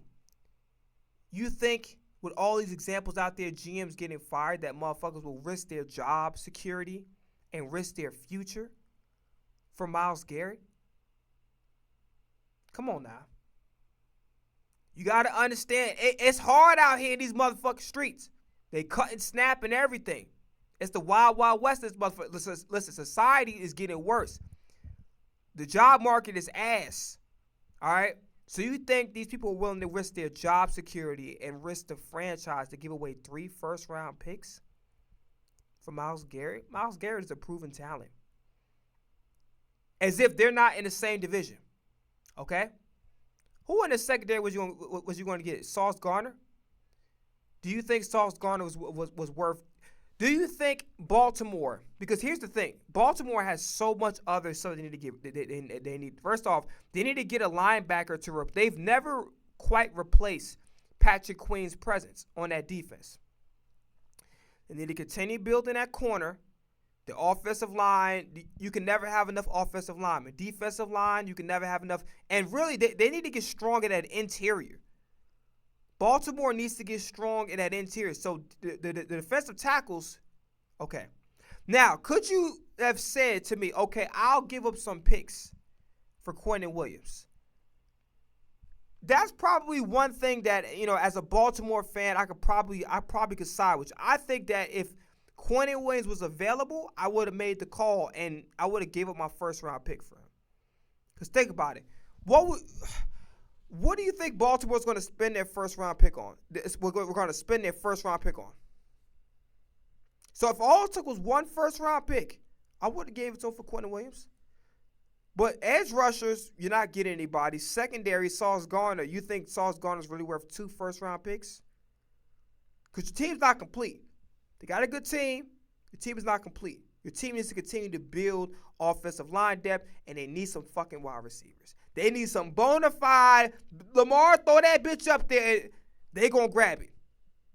So the only trade I probably would have been mad at that EC, I forgot the guy's name, but like EC is his initials. The only guy that I would have considered going for would have been, I would have given up a first-round pick for Quentin Williams. But you also have to ask yourself, Roquan's eating up the cap. Kyle Hamilton, I don't know if they paid him or not. They got to go pay him. They have to pay Kyle. They have to pay Kyle Hamilton. They cannot let Kyle Hamilton walk. Roquan's eating up the cap. They probably got some offensive linemen eating up the cap. So then the next question then becomes, okay, you could have been aggressive in making sure that you got Quentin Williams in the building because they do need help on that interior, right? Because we traded up with them to go grab Jordan Davis. That was supposed to be a Ravens pick. We ended up getting him. And they ended up with Kyle Hamilton. But I'm pretty sure if Baltimore had been on the clock, they would have gotten Jordan Davis. Now, the question then becomes, okay, you got Quentin Williams. Do you have the cap to give to Quentin Williams? Consider the fact, again, your team isn't complete. They got a solid football team, but they're not complete. So EC's hands is a little tied here. Seriously, it's a little tied. So, you know, Ravens fans, you can't necessarily get mad at him to us for making. The only thing, again, I would consider would be Quentin Williams. But you have to worry about he's going to want that bag. And you don't have the room. Roquan's eating the cap. You probably got an offensive lineman. One of your offensive linemen is probably eating up the cap. You got to pay Kyle Hamilton. If you haven't done so already, you have to give Kyle Hamilton a bag. There's no going around it. If Baltimore does not give Kyle Hamilton a bag, they're probably one of the dumbest fucking organizations ever. They have to give whatever fuck Kyle Hamilton wants, he got to go get. So that money that you're going to spend on Quentin Williams, you're going to leave Kyle Hamilton assed out? I don't think so. So Ravens fans, let's keep it real. You need a bona fide superstar wide receiver. You don't have one. Again, Zay Flowers is still developing, got talent, but he don't got that it factor to me. He got a lot of talent that makes you think he got the it factor, but he don't. And again, who knows? The future's wide open. This season not done with. There's always next year. The talent is there with Zay Flowers, but does he have the it factor? Do I think that he can elevate to the point of where we're comparing him to a A.J. Brown, a Devontae Smith, a Terry McLaurin when healthy, right? A Justin Jefferson, a Jamar Chase. Do I think he's that type of player? Do I think he's capable of getting to that upper echelon? I don't know. As of right now, the answer is no. All right? So, Ravens fans, you got to chill out. EC's hands was tied here. And it is what it is. Now, let's have a conversation about, let's see if anybody in the chat. Nobody in the chat. But guess who'll be in the chat? Oh, why don't you go to stream, boo? Go to stream, boo, boo. Not a fucking haunted house. Halloween the goddamn pass. All right, Rams and the 49ers. I have to owe somebody an apology. And that person I got to owe an apology to is Matthew Stafford. Right now, if you ask me who's my MVP, I want Baker to win. But Baker's numbers have kind of drifted off a little bit. Matter of fact, let me just see, just out of curiosity. My boy Baker Mayfield. My boy Baker. That he lost to. What? No.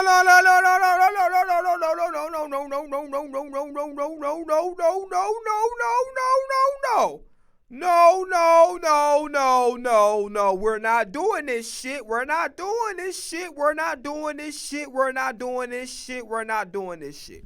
Baker Mayfield's still my MVP. Baker Mayfield's still my MVP. Here's my definition of MVP. MVP to y'all is who's the most valuable player. No. Who is the best player in any one given league year?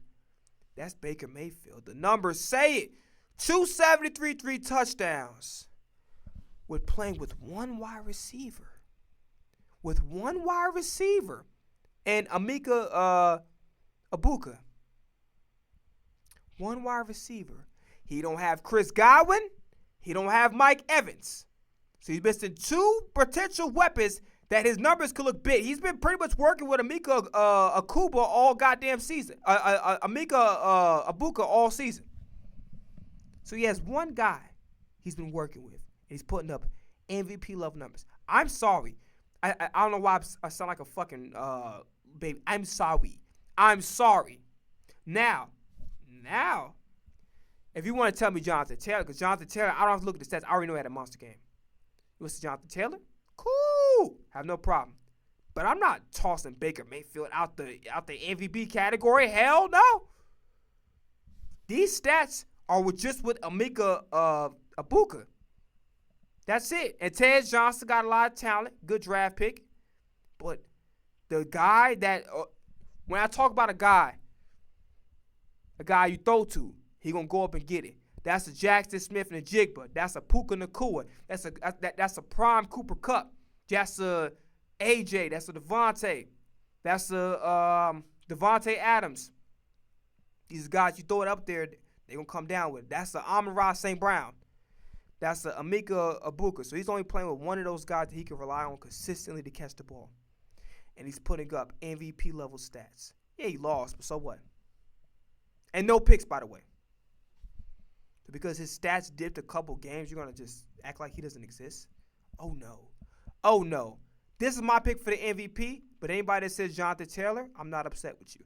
But I will have to ask you, if you're going to give Jonathan Taylor the MVP, then why the fuck were you willing to not give Saquon Barkley the MVP? And Saquon Barkley quite arguably had the best running back season of all time.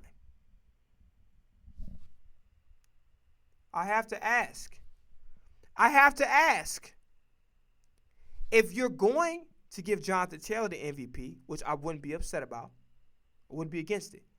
My only problem is we're moving the goalposts. It's a double doink in this motherfucker. Don't give Jonathan Taylor the MVP and it's saying that Saquon will quite arguably have the best running back season of all time that didn't deserve MVP. You was going to give it to Josh Allen. The fuck? Matter of fact, Josh Allen was even the best fucking quarterback in the league. It was Lamar Jackson. Passing for 4,000, damn near rushing 4,000 with no real wideout. What are we talking about? So Saquon wasn't good enough to get MVP, but we're going to give Jonathan Taylor the MVP? What are we doing? But going back to my apology, I got to apologize to Matthew Stafford, bro. A lot of y'all were considering him a top 10 quarterback. I'm like, what the fuck are y'all talking about? Y'all don't know what you're talking about. I'm like, shut up. He's not no MVP. Shut up. He's not top. You say he's better than Hurts. Shut up. Now, granted, I give him a lot of credit because Jared Goff got it good right now. I don't know if Jared Goff would have been as successful with the fucking teams that Matthew Stafford had to play for. Hideous on both sides of the ball. Even with Calvin Johnson on them. Hideous. He used to drag that goddamn team to the playoffs. Hideous.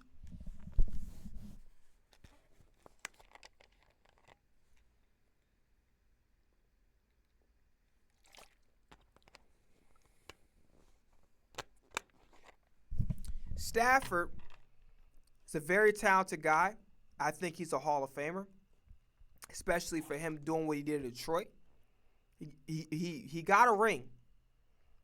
Now, I'm not going to necessarily say they won in spite of him. He didn't have the most stellar stats, though, in that playoff run. But Stafford's a Hall of Famer. And I think the ring that he got as a Ram solidified it. and him having to play through that dog shit ass Detroit Lions organization for so many years. See, again, Goff got it good. They got talent on both sides of the ball and a competent coach, mind you.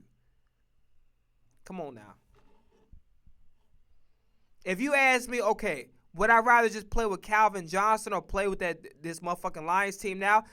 Give me the Lions team right now. I don't need Calvin Johnson. Straight up. I think that this Detroit Lions team, even with Calvin Johnson, will goddamn 50-piece. With 50-piece Matthew Stafford squad. Straight up. With 50-piece they ass. Tell you. But I owe Matthew Stafford an apology because this man is playing at an MVP caliber level. And he's had a fantastic year. I think the thing is with him, game manager football. Too much trust in his arm because there was a couple scenarios where it could have been intercepted.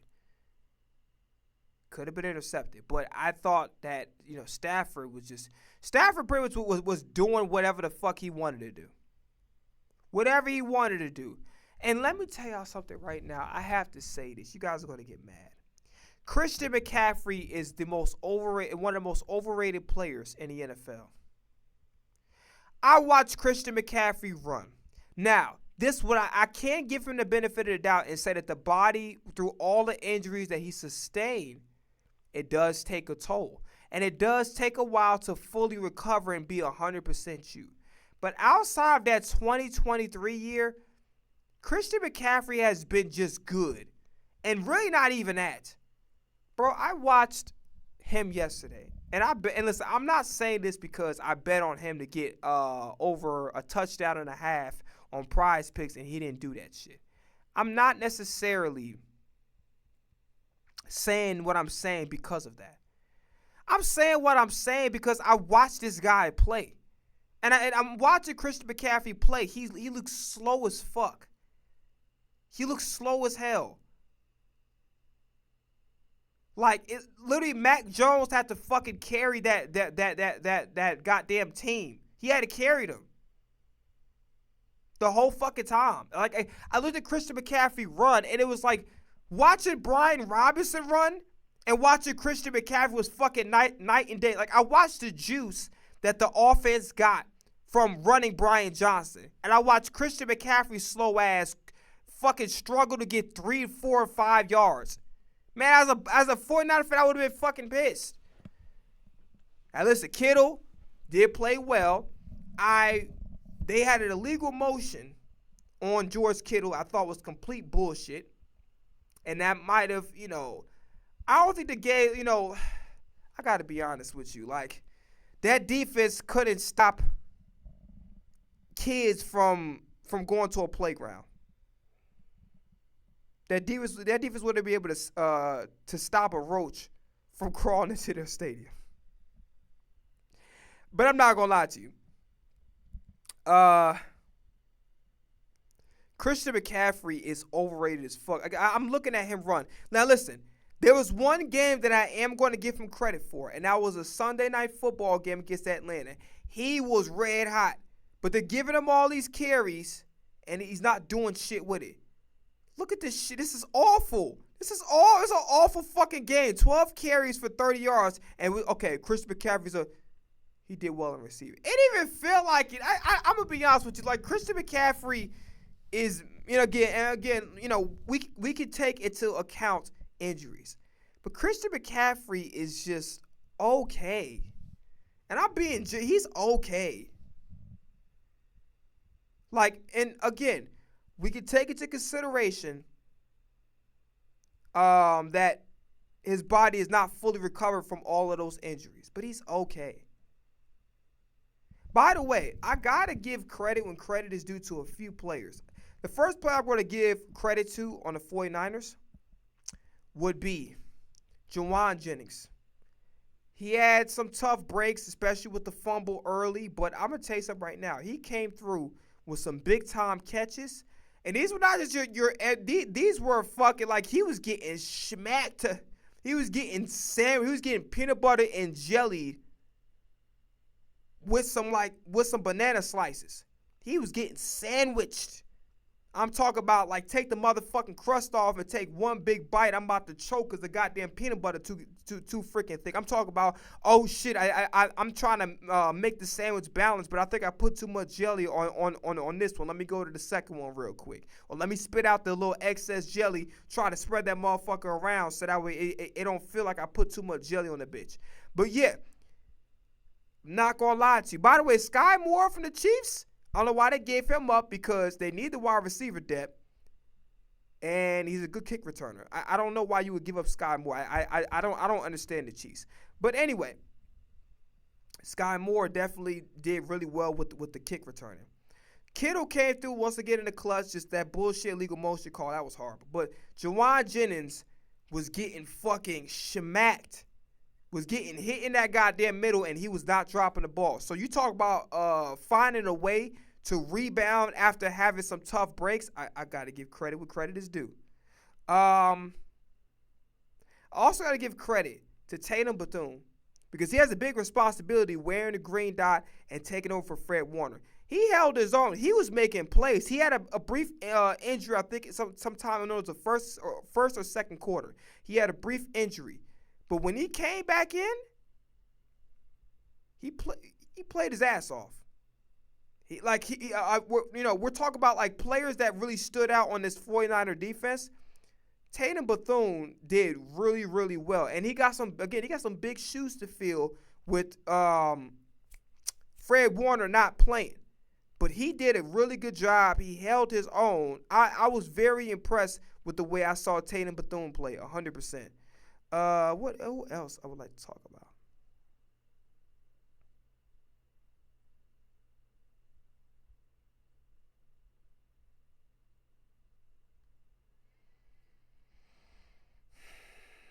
Devontae Adams had a really, really good game because they're going to make sure Puka Nacua don't get the ball. I think Ferguson had a drop. They went right back to him, and he had a big catch. I think it was like the last offensive drive or something like that. Either the last drive or the drive before the last one. But yeah, Devontae had good. He exited with an injury, but from what I heard, it was what was the actual injury? It was a back injury. No, oblique. That's what it was, an oblique. Because I forgot because they said it over in the Oh, I just realized the reason why Devontae Smith went back to California because that's where he's from. Because I'm thinking, like, give LeBron Devontae Adams. Go to LeBron, go to the Ravens. But here's one thing I would disagree before going back to the Rams game. Here's one thing I will disagree with Chase Colburn. Please don't mention the wide receiver core. Please don't mention, oh, we got D-Hop. Oh, we got Odell. Nigga, that's like saying, oh, yeah, I got Celtic Shaq. Like, nigga, what? Like, respectfully, that's my guy. I would love to debate him one day. Hopefully sooner than later, we'll see.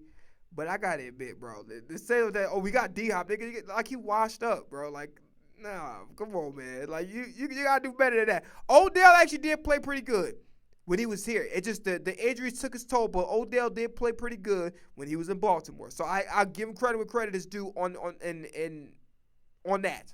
All right. But now I know why he went back to California because that's where he's from. But I would love to see him play with Lamar, man. I think if he would have been playing with Lamar, bro, like shit would be a hell of a lot different, bro. I'm telling you. Who else I'd like to have a conversation about? The run game wasn't crazy. Kyron Williams got in there a couple times, but that really wasn't a story. The story was Matthew Stafford being able to do what the fuck he wanted to do. Jared Verse, talented as fuck. He got a field goal. He got a field goal block. Cameron Curl got some forced fumbles because guys, forgot to protect the goddamn ball. So Cameron Curl played really, really good. So did Jared Verse off of that fumble.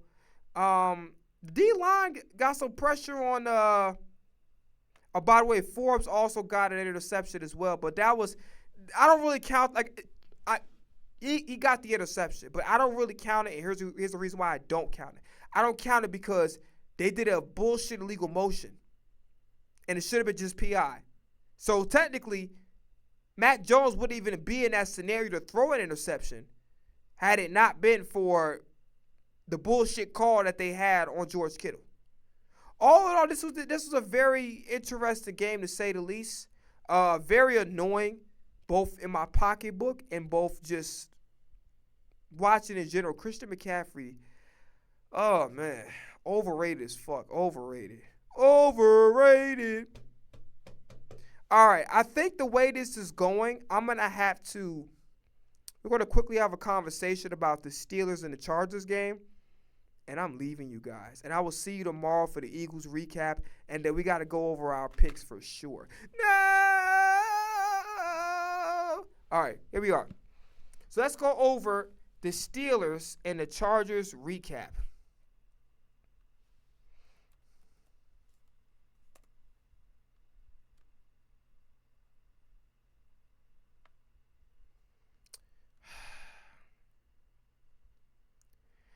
I got to be honest with y'all, man. Aaron Rodgers was a little bit better than what I expected, but Aaron Rodgers has definitely took a dip in his play. Now, there was a lot of circumstances that were not his fault. I think Calvin Austin had a terrible, terrible fucking fourth quarter. You fumble the football and you drop a pass and get Aaron Rodgers intercepted. That's not on Aaron Rodgers. I do think, though, that the offense, this is what confuses me, right? DK Metcalf is your best wide receiver. And here's the crazy part. Here's the irony in all of this. The same way some of us complain about A.J. Brown. Matter of fact, I don't think we need the speaker because we're done. The same way some of us complain about A.J. Brown and his route tree being only slants, go balls, and like how limited his route tree is. I just wonder, what the fuck is the Steelers offensive coordinator doing? I don't get how in the hell you don't try to get DK Metcalf involved. You realize DK Metcalf is a generational physical specimen who could do anything with the ball in his hands. Just find a way to get the fucking ball in his hands. No disrespect to guys like the Roman Wilson and Calvin Austin will get out a terrible fourth quarter.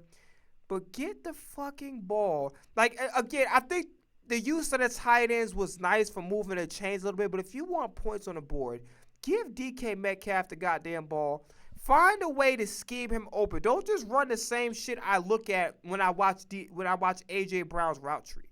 I get it. I get that they're like a similar prototype. But let's try. DK Metcalf is your best wide receiver. Let's go get him the football. Let's try to find ways to get him involved. Let's give me some drag routes. Let's go try to make a concerted effort to get him the football because Chargers did the right thing. They doubled DK Metcalf. That was smart. That was smart. And especially if the route tree is only going to be a slant or a go ball, that was pretty fucking smart. Now he's never getting the ball. But if you do some drag routes, you do some motion, you try different ways to get him the fucking football. You try to be creative with the routes because you tell me you can't run a comeback route, you can't run a corner route to the sidelines. Like, let's try to be creative with this playbook. Let's try to be creative with this route tree and trying to give DK Metcalf the football. I thought it was very – but here's the thing about Aaron Rodgers. I don't think he's ass. I do think he's slightly overrated in some respects, and that means there's some things that I look at and I look at him doing. He has too much confidence. He in his brain, he still thinks he's Green Bay Aaron, and he is the Aaron that's a competent quarterback, but he's older. You're going to have to learn how to. I think he tried to step up in the pocket. I think the Chargers did a really good job of coming up with different blitzing schemes to try to take advantage of the fact that Aaron Rodgers wanted to step up in the pocket and didn't give him much opportunity to do so. I thought they did a really good job in that department. But Aaron Rodgers has to learn how to humble himself and understand that you are not Green Bay Aaron. Them days is far, far, far, far behind us. Like It's behind us. Like how my semester at Indiana University Bloomington was behind me, right? In the past, it's gone. It's over with. Aaron Rodgers is just a competent quarterback. And that's fine. But he's not the same generational guy that he's going to chuck the ball in the fucking... He's not that guy. Sorry. He's not. And he got to understand that. And sometimes how he plays like he still has the same physical ability. And it's very obvious. And part of the reason why Pittsburgh... Again, I feel like a lot of this shit that was taking place was not in his control. It's nothing too, right? This number 20 guy you got as a rookie. Jalen Warren got to get the majority of the carries. And I'm not saying this Johnson guy, he may or may not pan out. We'll see. But you got to give Jalen Warren a majority of the carries. You have to. But the way I watch Aaron Rodgers plays like he's still got the same physical ability, and it's just not the case. The defense made some stops. You had some members of the defensive line make some stops. You had Highsmith make some plays. Peyton Wilson. I thought the Chargers did a really, really good job considering the fact that they were shorthanded with Joe Alt being out for the year, with Rashawn Slater, I think this guy's name is. He's out for the year. I thought they did a masterful job of keeping T.J. Watt at bay. James Pierre. Darius Slay, I think, got out for a concussion. And I have to admit, I think Tomlin got a decision to make. And it's no disrespect to Slay. I appreciate what he did. I didn't like some of the Benedict-ass ways he was showing. But I appreciate what he did for us when he was in Philly. Definitely a fantastic player in Philly overall. Had some moments where it's like, not so great, but overall. But can we give a round of applause? Can we give credit where credit is due with James Pierre? You talk about stepping in for a big role at corner two. They was testing him, and he was holding his own. He was making plays. I think if I'm Mike Tomlin, I gotta go bench Darius Slay. I'm sorry, I have to. I like the way what James Pierre showed me was very impressive. Very impressive. I just think that Pittsburgh just got caught up too much in trying to involve the third tight end, the fourth. Give fucking DK Metcalf the ball. Give him the ball. Find ways to scheme him open. Make him touch that goddamn football. Don't just do go routes and post routes. Don't do slants. Be creative, retro route tree. I promise you, DK can run more routes. You just have to make a concerted effort to get him to do so and to also implement him in his office. Get the ball. The same, man, I'll give you a case in point. This is why I love Dan Campbell. Dan Campbell surprised me because I didn't think he could do this. But that's why he's one of the best head coaches in the NFL, and I'm not. Quite arguably, listen, I got to keep it real with you. Andy Reid, number one. If we're talking about impact overall, and this is coming from an Eagles fan, Dan Campbell is the second best head coach in the league. We're talking about guys buying into his system, his impact on the football team overall, and it translating it into wins and them competing. Dan Campbell is the second best. Right now, Andy Reid's number one. Second place is Dan Campbell. I'm sorry. And you cannot convince me. And Kyle Shanahan has a great system, but we're talking about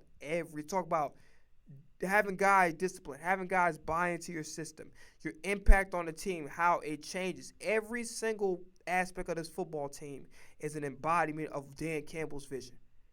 But Dan Campbell went out of his way when he took over play calling and said, I want to give Jameson Williams the football. And he gave Jameson Williams the football, and what ended up happening? A score. So you got to do the same thing with goddamn with DK Metcalf. If Dan Campbell, who I thought he couldn't call play, that's what I thought that he was the guy. Okay, he has a system as far as like how he wants the players to play. He's a players coach, but the fact that he took over play calling is good. But he's had some experience over in some organizations. I thought that was disrespectful on my part to try to underestimate him in that respect. Also, here's another thing as well. Trying to think. Yeah, so But yeah, just long story short, the same way that the same way that Dan Campbell made an effort to find a way to give Jameson Williams a football, you got to do the same thing with DK Metcalf. There's no excuses. None. But yeah, I think Mike Tomlin got to make a roster change, and you got to go sit Darius Slade for James Pierre. You just have to. It was night and day. Sorry, Darius, I got to keep it real. Running game was very minimal. That Pittsburgh pass rush was getting through. You know, that offensive line, again, they're dealing with injuries, but the offensive line as a whole, and boy, let me tell you something right now. If I'm a Chargers fan, I would be fucking pissed. Greg Roman as your offensive coordinator? I didn't even fucking know. Why the fuck? Like, again, this is what we have a problem with. What they're doing with Josh Allen over in Buffalo. What Mike McDaniels was trying to do with Tua Tagovailoa. You got to play Herbert. Herbert got to be the central focal point of this football team. You could get him over time to, okay, let's do a better job of game managing, but let fucking Justin Herbert toss that ball in the air. Let him be able to move the ball with his arm. Let's have a high explosive offense. And this is the reason why I was low-key hesitant to when they announced the news that that Jim Harbaugh was going to be the coach. I kind of was like, I don't know if it's going to work out, because is Harbaugh a good coach? Yes. But the type of the type of system that Herbert needs to be around somebody that can enhance his abilities, to allow him to go out there and play free, to allow him to go out there and go sling the ball. The same way they got Jared Goff. Like, I think Detroit overall did such a great job of letting Jared Goff be Jared Goff, but at the same time not neglecting the run, and at the same time having him play a little bit of game manager football where he's making good decisions. I feel like that what Detroit is doing with Jared Goff should be what's going on on the Las Vegas Chargers. Not Las Vegas, like whatever the fuck, the LA Chargers, sorry.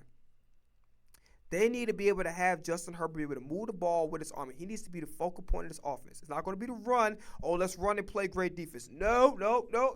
That's not how this team is. This team is not designed like the 49ers. On top of that, you don't have a Frank Gore. You don't have a running back that you can go hand that fucking ball off to and say, okay, let's play great defense and let's run the ball. You don't have that. And you lost Joey Bosa and didn't replace him. Now, granted, the Pastors got that. I saw Perriman make some good plays.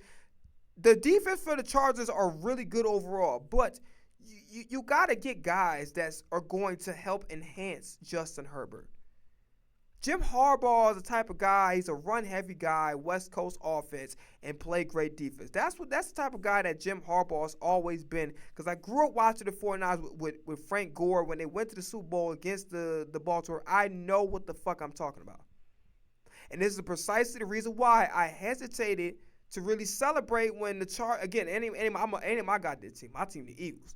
But I hesitated to say hip hip fucking hooray when the Chargers decided to hire Jim Harbaugh, because his style is not going to mesh with what is currently how the Chargers roster is currently constructed and what the needs of the team are. The needs of the team is go get Justin Herbert some receivers so he can toss so we can have the 2006 Patriots.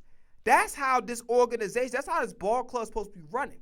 Because I don't know who's getting the bag.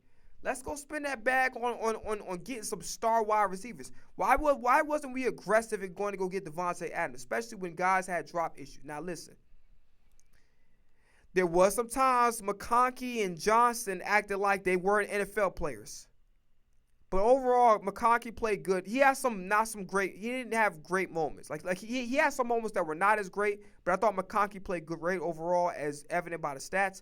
I thought Quentin Johnson had some not so great moments, but when he came through when it counted, and he came through with some tough catches. Kind of like what Jawan Jennings had to do when it comes to taking that tough physical contact, getting them hits, like the physical hits. Like I think Quentin Johnson did a really good job when the opportunities were made available to him. But Pittsburgh could have won this game, but not trying to go out of your way to involve not going out of your way to involve DK Metcalf. It's just a recipe for disaster. And it very much looks like that Baltimore, if they can maintain a level of play and if Derrick Henry can play better with the opportunity that he's given, Baltimore should win the division. They should. Now, the Bengals with Joe Flacco is going to give them a tough out. I think Pittsburgh might miss the playoffs this year. Because let's just say worst case scenario, Joe Burrow ain't 100% ready. That boy Flacco, slinging that motherfucker. Damn near, as soon as he got here, slinging that motherfucker, 300, 400, 500 yards. Being able to, as if he's been on a goddamn team the whole time with Jamar Chase and T. Higgins. Just slinging that bitch. Now, I think that's all I got to say. But Pittsburgh they might miss the playoffs. They really might. I don't see two AFC teams getting out because Chargers can make the playoffs. Chiefs, I don't know. Broncos are definitely making the play. Broncos are going to win the division. I would like to see my boy Mahomes get your shit together. You got Rashid Rice. That's why the fucking Chiefs was stupid, because fuck you, NFL drop, for goddamn tricking me, because the Chiefs should have pulled the fucking trigger on Breece Hall. Pacheco, his health is up and down. Kareem Hunt, good for short yardage situations. Has some moments where he has some good runs, but he's not going to be relied on as a primary back. You could have had a fucking answer to guarantee you get back to the Super Bowl, and your fucking stingy ass owner or goddamn GM said no to a third-round pick for a young Breece Hall before he ended. He's not even in his fucking prime. You said no to give up a third-round pick? You're in the Super Bowl every year. You know what that pick's going to be? The fucking fourth round. No, I want a fourth round. Your fourth round is going to be a fifth round. Your third round is going to be a fourth round. It's not even going to be a third. It's going to be a fourth round pick relative. You're going to be the 31st or 32nd team in the fucking league. You telling me Mahomes needs help? He been trying to carry this fucking team on his back? And you said no to a third-round pick that's relatively a fourth? What the fuck are we doing, Chiefs Nation? What are we doing? Who the fuck is the GM?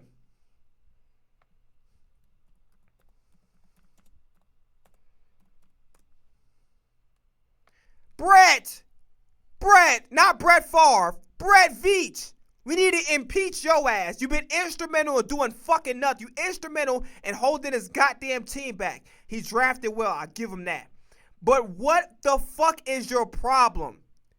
What is your issue? Why the fuck wouldn't you give up a third-round pick? Like I said, it's relatively a fourth-round pick because you're going to be 31st or 32nd on the fucking board. You gotta be shitting me. Are you shitting me? I don't even know your name. I had to look it up. Are you fucking shitting me?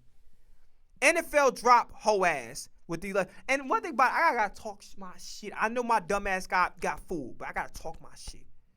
You fucking telling me that you was not like NFL, like scratch that. These dumbass accounts that's saying these fake trades, y'all are some loser ass bitches. That is not content. That is not trolling. That is dumbass behavior. Oh, like, what enjoyment do you get out of being fooled by the tweet? Oh my God, they really thought that was an actual trade. Are you fucking stupid? So you know how it works on fucking Photoshop, and you think that you're fucking Michelangelo or goddamn Aristotle in this bitch. You think you automatically think you're fucking Albert Einstein, motherfucker. No, you're not. You fucking loser ass nigga. You ain't got no fucking talent. So you decide to try to sit up there and go use Photoshop to try to trick motherfuckers like somebody get traded. That's not a skill set. Sorry to tell ya, that's not a fucking skill set. You losers. All y'all niggas that do that dumb shit where you use Photoshop to make it look like somebody got traded, y'all fucking losers. Straight up.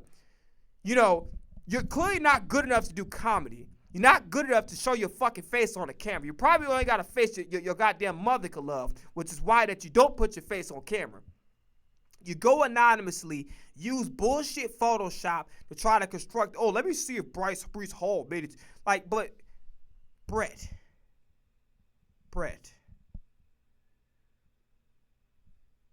This nigga, bro. You third in a division. A Super Bowl dynasty is at the palm of your hands. You could have continued it. You knew we need a running back. Well, I'm going to say we because Mahomes my favorite. I'm an Eagles fan, but Mahomes is my favorite running back, so I'm going to say fucking we. Because I want to see Mahomes in the Super Bowl every goddamn year until he retires. So I want him to see him in 10 Super Bowls in a row and win at least 7 of them bitches. But here's the reality. You're third in the fucking division. You're third. You could miss a playoff. You know what that would do to me? You fucking up Mahomes. You fucking up my Ghost Legacy. You fucking it up. Because your stupid ass did not want to fucking risk a 4th round pick, really. The 4th round pick that you wanted to give was going to be a 5th rounder. You could have given a 3rd for Breece Hall. If you don't want to pay him, you can let him walk. It's a rental. It's a fucking rental. If Howie can do it and he has all this money in the books, you tell me you wouldn't give him a 3rd for a rental? It's a 4th round pick, essentially. Fuck. If you were the cause of my GOAT missing the playoffs, you will hear from me again, nigga. The fucking ugly ass clip-on tie you got, nigga. Look at this shit. Look at this bullshit. Look at this shit. Nigga, face like a goddamn allergic reaction. The fuck is this ugly ass handkerchief? Like some fucking fake ass production company symbol or something. Fuck out of here. Bitch, nigga like it. He done took some goddamn napkins out of a Party City pack and then put him in his goddamn suit. It's the ugliest goddamn handkerchief I've ever seen.